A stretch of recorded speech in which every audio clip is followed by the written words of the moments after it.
हो गया। नमस्कार दोस्तों, आज मैं भूसली गांव में मौजूद हूं और यहां से आप सभी ने पता है आज के टाइम में जो खबर चल रही है पहलगांव की जो खबर लगातार आप देख रहे होंगे सोशल मीडिया पर, वो काफ़ी ट्रेंडिंग में है क्योंकि वहाँ पर जो हत्याएं कर दी गई हैं वो धर्म के आधार पर कर दी गई हैं। इसी तरीके से जो है करनाल से भूसली गांव से एक नवयुवक जो जोड़ा था, शादी का जोड़ा, विनय नरवाल, जो कि नेवी में लेफ्टिनेंट पद पर कार्यभार संभाल रहे थे, अब जो है अपने वो हनीमून मनाने के लिए जो है जम्मू कश्मीर गए थे। उसी गांव में मैं पहुंचा हूं और एक हफ्ते पहले ही उनकी शादी हुई थी। तो इस गांव में एक मातम सा छाया हुआ है पूरा। इस तरफ देख सकते हैं, इस तरफ वो गांव है भाई। और ये मैं आज सरपंच साहब के पास पहुंचा हूं। सरपंच साहब भी पता करेंगे कि भाई कैसे क्या उनकी कब घूमने के लिए गए थे, कैसी कब उनकी शादी हुई थी, तो पूरी जानकारी लेंगे। और ओके, तो फिलहाल हम सरपंच साहब जो भूसली गांव के सरपंच हैं उनसे बातचीत करेंगे। और बड़ी दुखद खबर है इस गांव के लिए क्योंकि हर तरफ यही खबर चल रही है कि भाई आखिरकार जो है धर्म के आधार पर जो उनकी हत्या कर दी गई, क्योंकि मौत भी आई तो वो भी धर्म के नाम पर। तो सरपंच साहब राम राम। राम राम।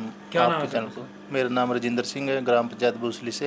अच्छा राजेंद्र सिंह जी, सरपंच साहब ये बताइए, आपके गांव से लेफ्टिनेंट विनय नरवाल वैसे ही घूमने के लिए गया था और आपको पता था कि भी वो आने का नहीं? ऐसे तो किसी को भी नहीं पता लगता। अब हम यहाँ इंटरव्यू दे रहे हैं, हमारे को खुद नहीं पता किस टाइम क्या हो जाता है। अच्छा सरपंच साहब, ये कहा जाता है कि भाई अभी कुछ दिन पहले ही उनकी शादी हुई थी। हाँ, अभी 13 तारीख को गांव में प्रोग्राम था शादी का, पार्टी हुई थी। उनके सभी परिवार वालों ने मिलके पूरे गांव वालों को इनवाइट किया था। गांव में बहुत बढ़िया खुशी का माहौल था, गैदरिंग प्रोग्राम था। अच्छा, लेफ्टिनेंट के पद पे मौजूद? हाँ, अजय नरवाल, विनय नरवाल सॉरी, लेफ्टिनेंट के आर्मी इंडियन नेवी में। जी। अच्छा, आप परिवार वालों से मिले होंगे? हाँ, उनकी पत्नी सुरक्षित है? हाँ, उनकी पत्नी सुरक्षित है। अच्छा, परिवार वालों ने क्या बताया, किस तरीके से उन्होंने खबर पता लगी, कब उन्होंने पता लगी और कब इस गांव में जो है पता लगा, और क्या आप अभी महसूस कर रहे हैं गांव वालों के हिसाब से, क्योंकि बागडोर आपके हाथ में है? गांव में एक कहते हैं ना कि जब गांव का वीर जवान शहीद हो जाता है तो गांव में मातम पसर जाता है। इस टाइम पूरे गांव के अंदर दुख का माहौल है, बहुत ज़्यादा। गांव के अंदर नहीं, पूरे देश प्रदेश के अंदर, पूरे भारत देश के अंदर 28-29 जवान शहीद हुए हैं। उसमें कुछ सरकारी सर्वेंट थे, इंडियन आर्मी, नेवी, अदर आम पब्लिक भी 30-32 के समथिंग शहीद हुए हैं। अच्छा जी, अभी जो है मैं खबर देख रहा था, मुख्यमंत्री ने भी परिवार वालों से बातचीत करी है, विनय नरवाल के जो परिवार वाले हैं। मतलब आप जब परिवार वालों से मिले तो किस तरीके से आपने महसूस करा वहाँ पर? हमने अभी हम वहीं से आए, हमने देखा कि पूरा देश प्रदेश उस दुख की घड़ी में उनके साथ खड़ा है। जो वीर जवान चले गया उसकी भरपाई तो हो नहीं सकती, वो तो देश के नाम शहीद हो गया। लेकिन अभी सारा देश प्रदेश, पूरा भारत नौजवानों के साथ खड़ा है, शहीद परिवारों के साथ। अच्छा जी, गांव में मतलब उनकी अभी करनाल में रहते हैं सेक्टर 7 में। हाँ, तो परिवार में कौन कौन सदस्य हैं उनके परिवार में उनके दादाजी है, माता पिता है, और एक विनय नरवाल था, 2 सिस्टर थी उनके, सिंगल इकलौता बेटा था। अच्छा, कह रहे हैं कि भी दादाजी भी जो है पुलिस में सेवा दे रहे थे और पिताजी भी सरकारी पद पर? उनके पिताजी, दादाजी हरियाणा पुलिस में थे, पिताजी कस्टम में डीएसपी है, और विनय नरवाल इसमें इंडियन नेवी में। अच्छा, जब भर्ती हुए होंगे नेवी में, आपसे मिलने के लिए भी आए होंगे या फिर ये काफ़ी टाइम हो गया भर्ती? नहीं, अभी 3 साल पहले ही वो इसमें इंडियन नेवी में लेफ्टिनेंट के पद पर आसीन हुए थे। और हरियाणा के अंदर 30-32 लाख बच्चों के अंदर एक पहला बच्चा था जो सिलेक्ट हुआ था। तो आपसे भी मिलने आए होगा जब कहीं ना कहीं भर्ती होगा उस टाइम पे? हाँ, हम सब पूरे गांव में पता लग गया तो खुशी का माहौल था। और आज देख लो इतना बड़ा दुख का माहौल। बस क्या कह सकते हैं, परमात्मा ने जितने दिन का वो कहते हैं कि दाना पानी, हम यही कहेंगे वीर जवान शहीद हुआ हमारा, गांव का, देश का, प्रदेश का। अच्छा सरपंच साहब, मैं एक बात पूछना चाहता हूँ, क्योंकि अभी ये चीज़ें तो चलेंगी, क्योंकि प्रधानमंत्री मोदी जी है वो कहते हैं भी देश सुरक्षित हाथों में है, और आप भी देखो छोटी प्रधान हो, आप भी गांव के प्रधान हो, किस तरीके से सोचते हैं मोदी जी जैसे देश चला रहे हैं, उन्होंने धारा 370 भी हटाई कि भी वहाँ पर धारा 370 हटाने से बहुत फ़ायदे होंगे, आम आदमी घूम सकेगा, वहाँ पर प्लाट खरीद सकेगा, वहाँ पर आज़ादी महसूस कर सकेगा। आप क्या सोचते हैं, देश के प्रधानमंत्री ने इतनी बड़ी जो चीज़ें चलाई और उस पर चुनाव भी लड़ा और वोट भी काफ़ी हासिल हुए, क्या मानते हैं सुरक्षित है? ऐसा लगे कि आपने भी धारा 370 हटाने से कुछ फ़ायदा हुआ हो? फ़ायदा ही फ़ायदा है, देश सुरक्षित है। धारा 370 35 से हटाने से बहुत कुछ फ़र्क हुआ है। आम पब्लिक को वहाँ पे रहने के लिए सारी फैसिलिटी मिली।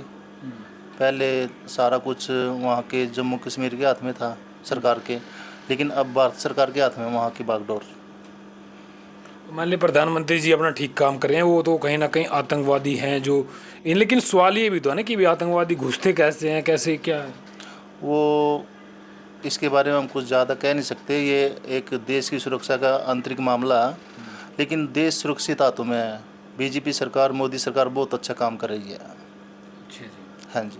तो अभी जैसे गांव वाले आप भी क्या मांग करोगे सरकार से, भाई इस तरीके से जो है जवानों के लिए सरकार को आगे आना चाहिए, या फिर कहीं ना कहीं लोग ये सोच रहे हैं आज के टाइम में कि भाई हम क्या पता 10-15 साल बाद हम सुरक्षित रहे या नहीं रहे, क्योंकि आज तो जम्मू कश्मीर में अटैक हो, कल हरियाणा में भी हो सकता है, पंजाब में भी हो सकता है, उत्तर प्रदेश में भी हो सकता है। इसके बारे में ज़्यादा कुछ ना कह के हम यही कहेंगे, भारत सरकार, मोदी सरकार बहुत अच्छा कदम उठा रही है, अच्छे अच्छे कानून ले आ रही है, देश की सुरक्षा के लिए बहुत अच्छे कदम उठाए हैं।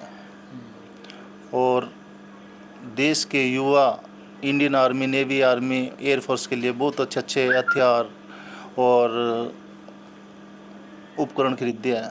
देश की सुरक्षा के लिए करी है भारत सरकार। वो देश के बच्चों के लिए सुरक्षित हाथों में देने के लिए ये कदम उठा रही है।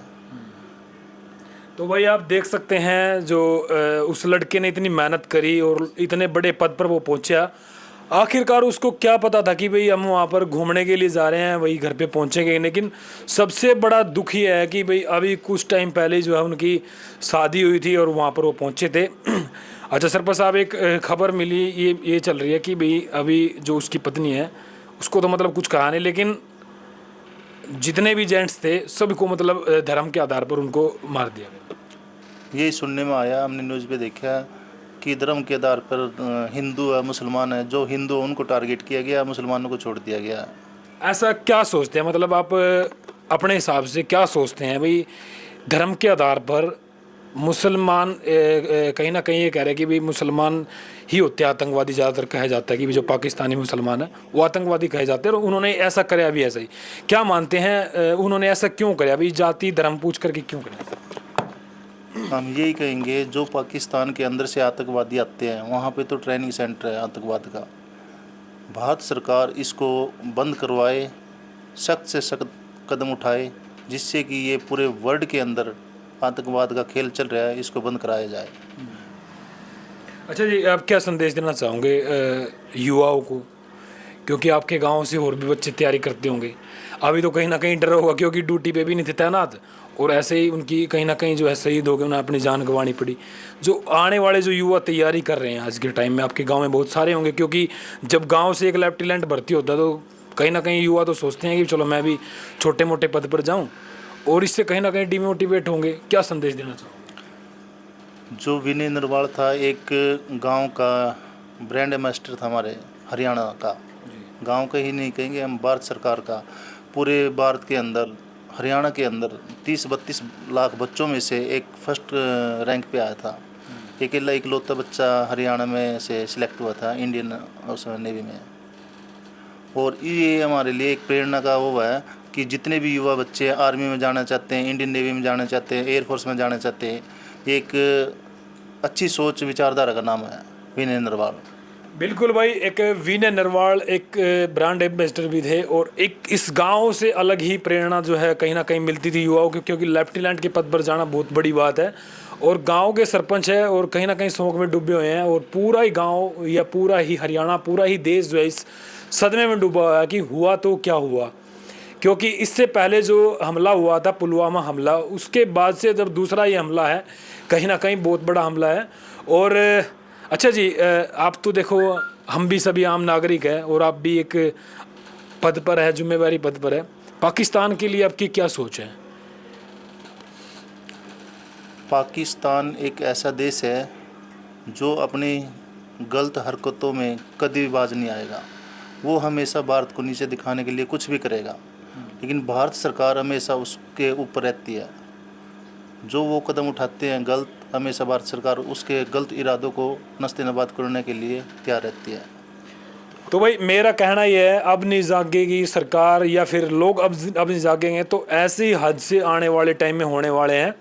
इस पर मेरी भी सरकार से रिक्वेस्ट रहेगी और कि इस पर बड़ा सा बड़ा एक्शन लिया जाए, क्योंकि ये वोट बैंक का मामला नहीं है। क्योंकि आने वाले टाइम में जिस तरीके से अभी देखा गया है धर्म के आधार पर, क्योंकि यहाँ पर भी मुस्लिम लोग हैं, उन पर कुछ लोग बोल रहे हैं कि भी क्या पता भी जो यहाँ के मुसलमान हैं वो सड़कों पे उतरेंगे कि नहीं, जिनकी जान गई है उनके लिए सड़कों पे आएंगे कि नहीं, ये तो सवाल है। लेकिन आप क्या कहना चाहोगे, कमेंट बॉक्स में अपनी राय जरूर देना। मेरा ये मानना है कि भी इस पर जो है सख्त से सख्त कार्रवाई होनी चाहिए। और अभी खबर मिल रही है कि भाई उनको पकड़ भी लिया है कुछ आतंकवादियों को। तो आपका क्या कहना, कमेंट बॉक्स में अपनी राय जरूर देना। तब तक के लिए नमस्कार, जय हिंद।